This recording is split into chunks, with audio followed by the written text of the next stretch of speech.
সত্যি কথা বলতে ফুল চারা পূজা দিতে আমার একদমই ভালো লাগে না, কিন্তু উপায় নেই, গাছে একটাও ফুল নেই। নতুন গাছ উঠেছে এখন, অল্প অল্প একটা দুটা ফুল ধরে। আর আমি বড় মেয়েকে স্কুল থেকে দিয়ে আসার সময় ফুল নিয়ে আসি। এখন অনেক দিন ধরে যাই না, আমার বর নিয়ে যায়, আমার অনেকটাই কষ্ট হয়ে যায় ছোটো মেয়েকে ব্যাগ নিয়ে যেতে। আর দেখুন অনেক দিন পরে রৌদ্র উঠেছে, আর আমি সব অনেক কাপড় ধুয়েছি আর বিছনা পাটি যা আছে সব রৌদ্রে দিয়েছি। আমার ভালো লাগে না, আমার এটা করতেই হয় অনেক দিন পর পর, মানে রৌদ্র উঠলেই ভালো মাপে রৌদ্র উঠলেই আমার এগুলি রৌদ্র দিতে হয়। আমার তাইলে বিছনা পাটিগুলি রৌদ্র দিলে আমার ভালো লাগে সত্যি কথা বলতে।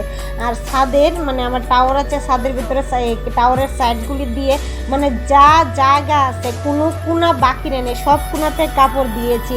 আর অনেকটা কাপড় বাথরুমে রাখা আছে ধোয়ার বাকি, এগুলি বিকালবেলা দেবো, এখন আর দেবো না, কারণ এখন ধুতে গেলে অনেকটাই দেরি হয়ে যাবে।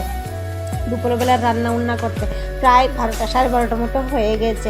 আর দেখুন ঘরটা আমার মানে যতই গুছিয়ে রাখেন না কেন, ঘরটা যদি খাটটা গুছানো না থাকে ঘরের সৌন্দর্যটাই লাগে না, কিন্তু খাটটা গুছানো থাকলে ঘরটা সুন্দর লাগে কিন্তু। আর আমার রান্নাঘরে সব ধোয়াধুয়ি হচ্ছে, কারণ নিরামিষ, আজকে আমার শুক্রবার।